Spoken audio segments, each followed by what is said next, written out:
ready to throw first. Game on. Former major finalist in the BDO, Jeffrey de Graaf, missed a dart for the title, the World Trophy. Ended up being won by the Belgian Gert de Vos. 77. And as aesthetically pleasing as Jeffrey de Graaf's throw is, there were little moments. And against Ricky Evans, he had one visit where he'd gone for treble 20 and nearly hit double 5. Then he'd gone for a 20 and just hit a single 20. He went down for the 19s and he threw it out the board. 140. And he looked at his hand as if it wasn't his.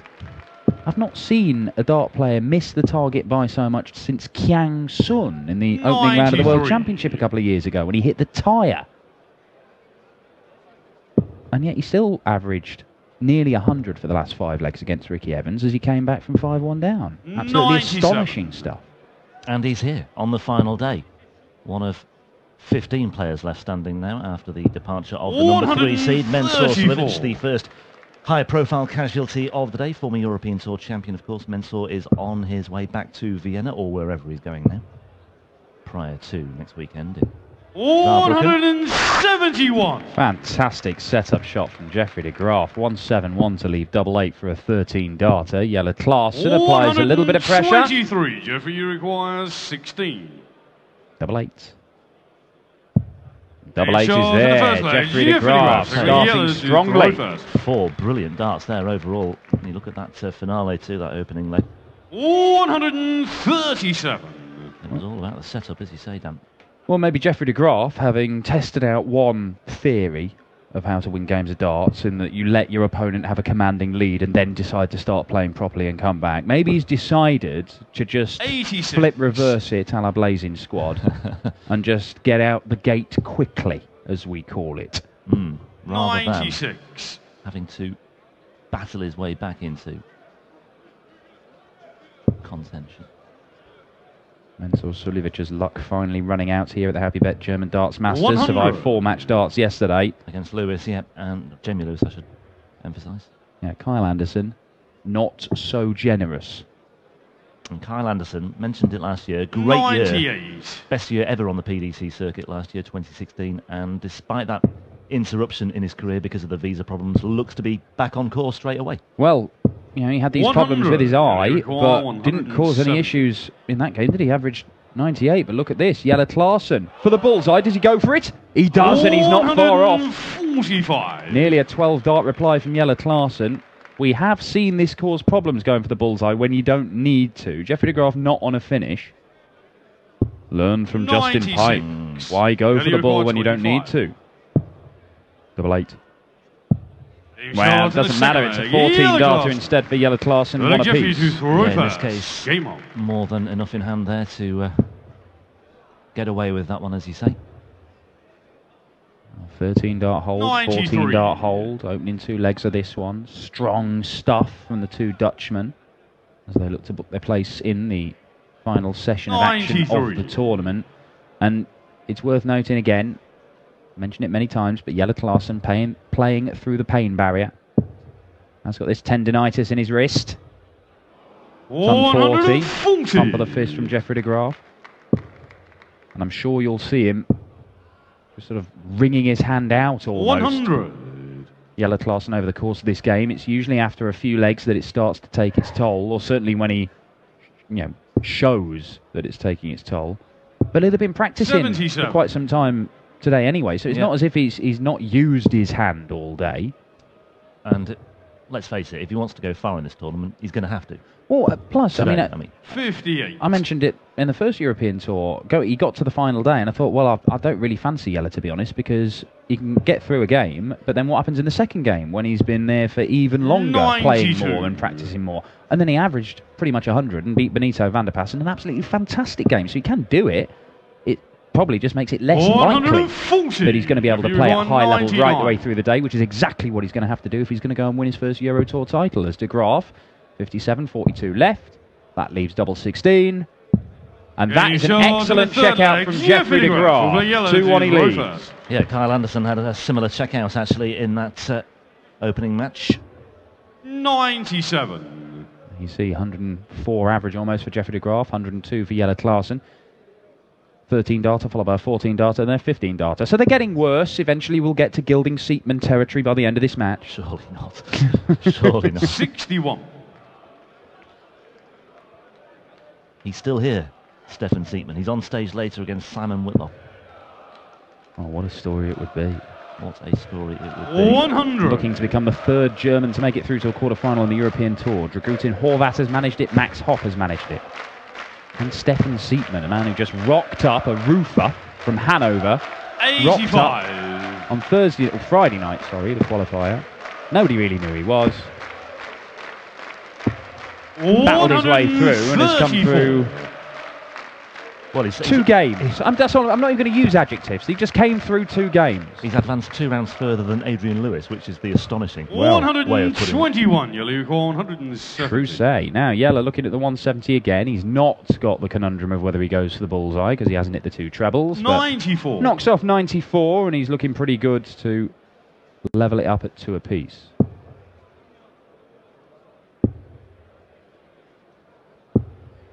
134, Jelle. Nice setup from De Graaf. Yeah, just a bit of pressure on this now for Klaasen, but he's looking at double 18, which he loves normally, but not today. So interesting decision. Jelle Klaasen has been deliberately leaving himself double top of late. He's talked about it, saying that he prefers it as an option, but he's gone back to his favourite double 18. It's not worked for him. This is still possible, not anymore, Jeffrey De Graaf. 84. Well, I wonder why Jelle has suddenly changed his routes. And maybe it's the fact that he hasn't been practicing 14. it that much.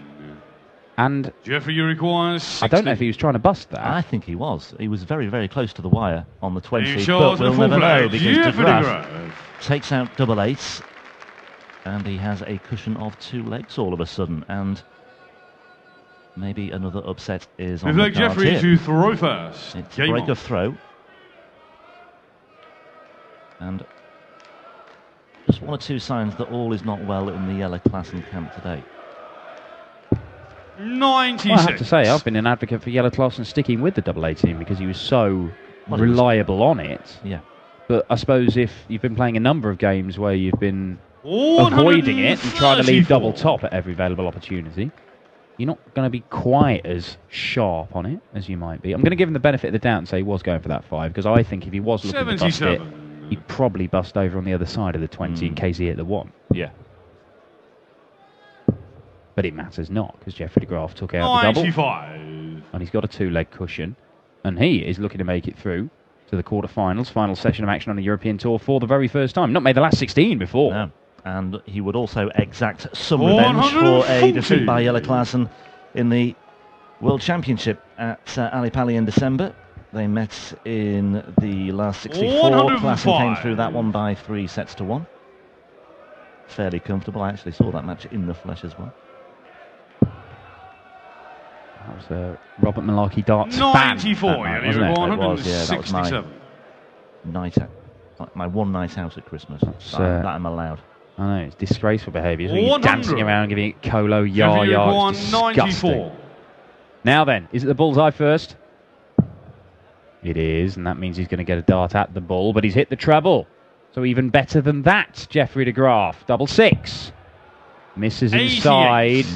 Now Jelle requires 67. Jelle Klaasen, great opportunity to bounce back here. Tops than he wants. 27. Well, Jeffrey De Graaf. This is a big opportunity Jeffrey now. requires 6. Let off the hook there to an extent. Is it 2 for double 2? Is it straight at the Ashdown? Double 3. It was straight at double 3. Well, he's running out of space here now all of a sudden as well. It has to be to the left. He can't keep going right. There's no more room.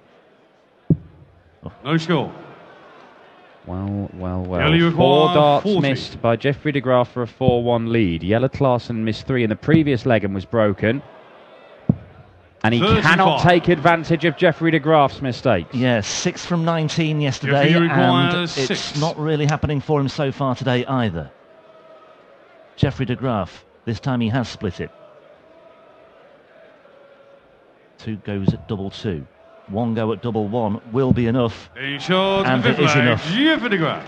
Well, talk about dodging bullets. He has dodged a massive one there, and Jelle Klaasen all of a sudden is in a big spot of bother here, and well, he's kicked off with a treble 5 as well, looking to recover on the 19s instead. To good 129. Well, Jelle Klaasen was right there with Jeffrey de Graaf for the first 4 legs of this, then 3 missed darts to hold his own throw, and it's just gone downhill from there for Jelle Klaasen. 97. And he has suffered a number of quite heavy defeats of late. A couple of 6-0s and a 6-1, all in the last couple of weeks, really. Yeah. There have been some good stuff in there as well, but when it's not been going for Jelle, 58. it's been going pretty spectacularly wrong, and that's exactly what's happening on the doubles. I mean, look at the overall average is good. It's just the doubles that have let him down. 57. Jeffrey de Graaf's average has fallen down to the low 90s. That's pretty much what he's done all weekend, but it doesn't tell the whole story of his games, because he's had spells where he's been brilliant. 60. Half the game he'll average 80, half the game he'll average 100. Works out as about 90. One of those 6-0 defeats was by Barney. You could perhaps forgive him that one, but Richie Burnett was one as well, and Scott Taylor then beat him 6-1 in the 7th Players' Championship event of the year. Richie Corner beat him as well, 6-4. 134, Jelle, 116. Now, can Jelle just kickstart his campaign once again here? Not with this particular visit. 100. Once again, trying to leave the double 18. Some players will go 4 19s for tops there. Jelle Klaasen, noticeable change in his MO. Jeffrey de Graaf is not going to take out the 152, so Klaasen will return. 140. But he is sat on double 6, and with Jelle missing doubles, de Graaf may get a go. Finally pins one to close the gap. 7th leg, Jeffrey to throw first. Game on. And look, the sooner that Jelle gets this problem sorted, I think he was talking about having surgery on it potentially at the start of next month, when he first started talking 58. publicly about this injury problem he's got. The sooner he gets it sorted, the better, because Jelle Klaasen, for my money, has been absolutely superb 43. over the last 2 years, and probably deserved more success than he's had. It must be so difficult knowing when the right time is, though, because with tournaments every week, okay, the Premier League's out of the way now, so maybe this is as good a time as any, but, you know, you've got recovery time to factor in as well when you look ahead to the big summer schedule, for example, with the World Match Play. And 43. You do, but if you carry on playing through injury, you've got A, the problem of potentially making it a lot worse, and B, you're going to start missing out on qualification for things if you start dropping down the rankings, because Jeffrey de Graaf has fired in the first 180 of this contest. Not down to a finish. Jelle Klaasen follows it with a second, but he's not down to a finish either. But it does keep him just about in touch in this leg. That's bubbling up nicely, this one now. 96. Important last dart from de Graaf gets him down to a 2-darter. Should get at least 1 dart for the leg, but Jelle Klaasen's kicked in here. 140. Ton 80, ton 40 gets him down to a 2-darter. But is it in vain? Double 17, now 18 for double 16. Double 16 he wants. And just 51. moves the wire, misses inside. 95. He likes double 19, which is why he's gone treble. Double. Yeah, that's the route. Jelle loves double 19, 55. double 19. He goes for it quite a lot. He hits it every now and again, not on this occasion. And de Graaf steps up looking at for double 8 to go within a leg of his first appearance in a quarter-final on the European Tour. And there it is. Charles in the 7th leg, Jeffrey de Graaf. Over Jelle to just a throw little first. bit more pumped up now, Jeffrey de Graaf as well, as he opens up a 5-2 cushion. Just the double 19 though, the way Klaasen's been throwing doubles today, okay, lacks that option now and then, as he said, but I don't know, player percentages sometimes people will say. Well, you never know, you know, perhaps with the pressure, with that first double, 58. no pressure on actually winning the leg. You've got to hit it, obviously, but maybe it's perhaps a little bit easier than knowing it's for the leg. 81. And then if it does find the target, it should make the second one easier. Yeah, and it's a bigger target as well, so, yeah, it's...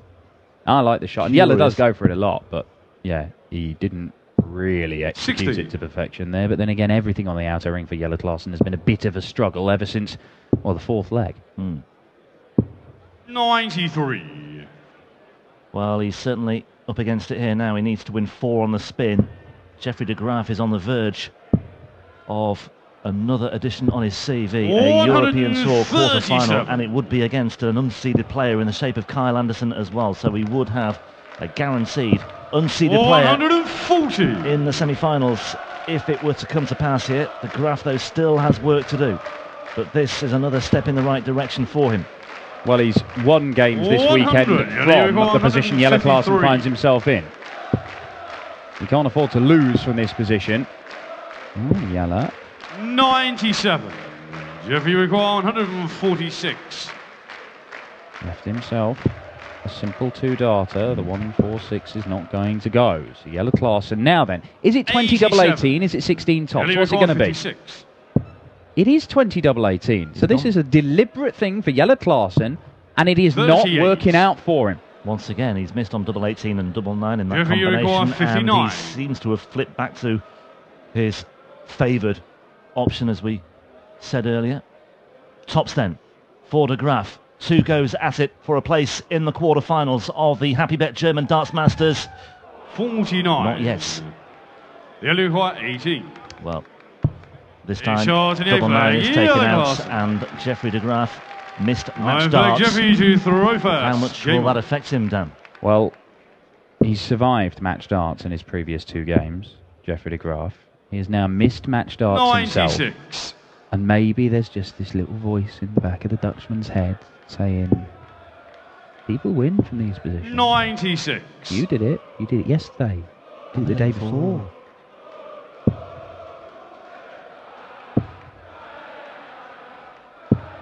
$100. Well, look, it's on his throw here anyway. Let's not lose sight of that. Yeah, he does have to throw in 2 of the remaining 3 legs, including this one, of course. So, 58. Look, this is very much in Jeffrey De Graaf's hands. You look at Jeffrey De Graaf's Wikipedia page. He doesn't really have a nickname, De Graaf. Well, I thought it was Jeffrey Giraffe. Well, I mean, apart from Jeffrey Giraffe, which has been touted. Yeah, 35. by Michael Smith's son, Michael Jr. That's only because he can't say his name. Just Jeffrey Giraffe. Look at this from Jelle. Jelle, that's a second maximum. And he's down to a finish. On the De Graaf throw. De Graaf should be on a finish. Needs to stay there.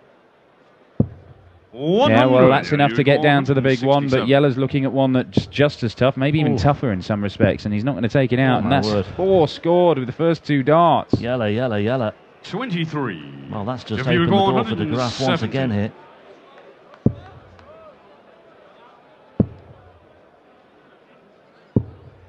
$58. Jelle require 144. The Wikipedia page story is on hold. He's on hold for a minute. Well, unless 92. It says that he's a direct descendant of the American physicist Van der Graaf, who developed the generator of the same name. I don't believe that's the case. Can he generate a 1-1-2 checkout and a 6-3 win against Jelle Klaasen, though? Well, no, he can't at this stage, because he scored 8 with his first 2 darts. Well, let's make it 11, shall we? 11 from 3, Jelle with 4 from 2. A horror show of a visit for Jeffrey De Graaf, with the game on the line. And Jelle finally double 18 starts working for him. Very different now, isn't it? Game on. Missed match darts in leg 8. Scruffy darts in leg 9. 99. And all of a sudden, Klaasen here throwing first to level the match at 5 apiece. And that would set up a decider, and De Graaf, well, he wouldn't be human if he wasn't getting a bit jittery now, but that's a perfect way to quell those jitters in his stomach. That's a brilliant, brilliant visit. 58. Just what he needed as well on the Klaasen throw to start things off. Well, essentially, he's won the darts back here, and look at this, Jeffrey De Graaf. He was threatening the 9-darter in the previous game against Ian White. He's gone 4 perfect darts there. Sadly unable to match them with the next 2. Yeah, had 7 against White. 140. But he won't care about that if he gets over the line here.